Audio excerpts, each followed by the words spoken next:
voltamos com a segunda parte do trabalho dos estudantes do Mackenzie. Nesse bloco, vamos ver através das descobertas da ciência que o corpo humano é uma arma incrível. Essa era uma técnica muito utilizada por Bruce Lee. Muitas vezes ele conseguia escapar de golpes perigosos e contra-atacar com eficácia. Suas defesas eram baseadas na projeção do seu corpo contra a agressão dos adversários. Na prática, parece bem lógico, mas cientificamente, o que acontece com o agressor? Esses movimentos têm algum fundamento teórico? Tomando o exemplo da caneta usada pelo mestre Florentino, o professor Fábio nos explica o que acontece nessa situação. Força é a variação da quantidade de movimento no tempo. Isso é a força. Então o que acontece? Se eu variar a quantidade de movimento muito rápido, eu tenho uma força muito acentuada. O que acontece? Quando ele coloca o cotovelo para bater, atrás do cotovelo você tem o braço, né? Então o que acontece? Ele não permite um torque, né? Você não roda, o seu braço não faz giro, quer dizer, você não cria quantidade de movimento. Então ele bate numa parte parada, é como se você estivesse batendo numa parede. Um exemplo muito prático desse mesmo princípio é observado quando se usa um rifle. Apoiar a arma na região entre o peito e o ombro faz com que o coice da arma não gere movimento. Quando levamos a velocidade a zero, a força cai a zero e o impacto sentido é menor. Potência é o quê? É trabalho, né? A variação trabalho sobre o tempo. Mas o trabalho é o quê? É energia, né? Então a energia, né, de uma pancada, quanto maior é o braço, né, você precisa de menos força para atingir essa mesma energia. Se você mantiver a quantidade a força inicial do impacto, quanto maior é o braço, quanto maior é o membro, com mais intensidade vai sair esse golpe. Aqui está a explicação para a potência do soco de um gorila. Ele tem o braço longo e consegue gerar mais movimento.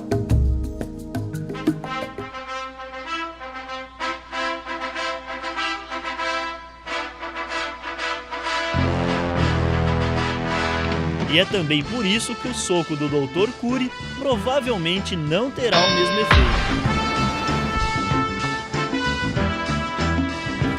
As comparações exatas entre as potências e forças de animais e homens são praticamente impossíveis de serem calculadas. Para você ter a noção da força do seu soco, do seu chute, né, o que não vai ser possível por causa do seu mecanismo de defesa, é você socar com toda a força que você tem, ou chutar com toda a força que você tem uma parede.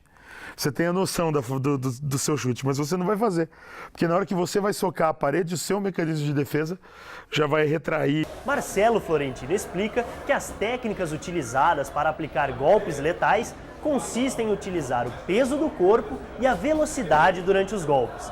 Essas teorias, utilizadas há séculos nas artes marciais, têm um fundamento científico. Então, você dá um soco somente com o braço, né, deixando o quadril estático, né, deixando o tronco estático, né, você tem uma certa força. Como eu falei, o que é força? Força é a variação da quantidade de movimento no tempo. O que é a quantidade de movimento? A quantidade de movimento é massa vezes velocidade. Então, o que é força? Força é pegar uma massa, variar no tempo, e quanto, né, mais rápido for essa massa, mais forte, mais intenso. O soco rápido é muito mais eficiente que o soco lento, em que se empurra o adversário.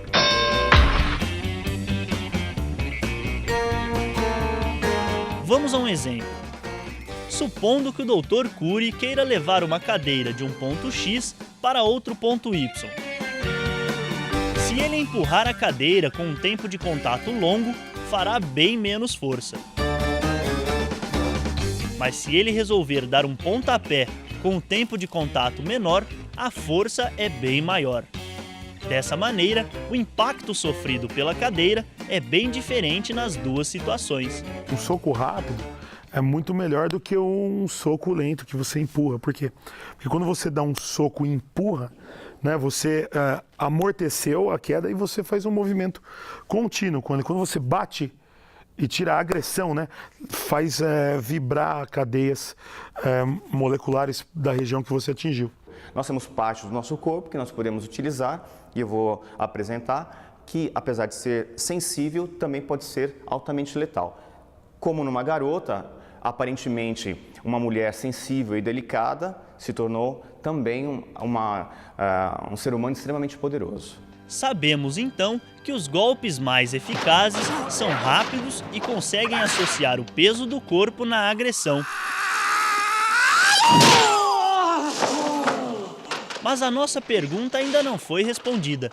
O homem é capaz de matar só com o seu corpo? O que é uma região frágil mesmo, para defesa, assim, que a gente vê de muito frágil mesmo, é essa parte aqui da nuca, né? Que essa é uma região mesmo sem defesa, né? Você pode cair de uma cadeira, bater a nuca direto e ficar tetraplégico. A mãe, quando o bebê é muito pequeno, ela protege o que? A cabeça, a moleira e a nuca. O resto do corpo humano ele é muito bem protegido, ele é muito resistente, ele aguenta pancadas e impactos.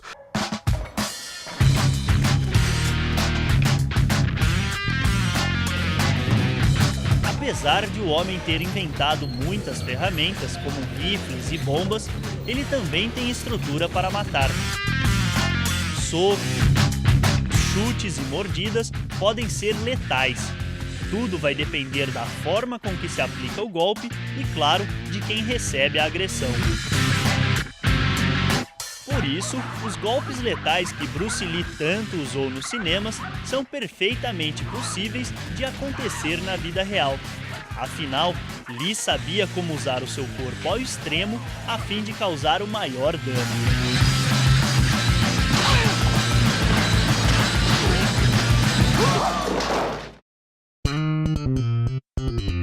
É até possível que o Dr. Curi consiga sobreviver enfrentando um animal somente com o seu corpo. Depois que ele aprendeu os segredos do Wing Chun, ele está muito mais confiante.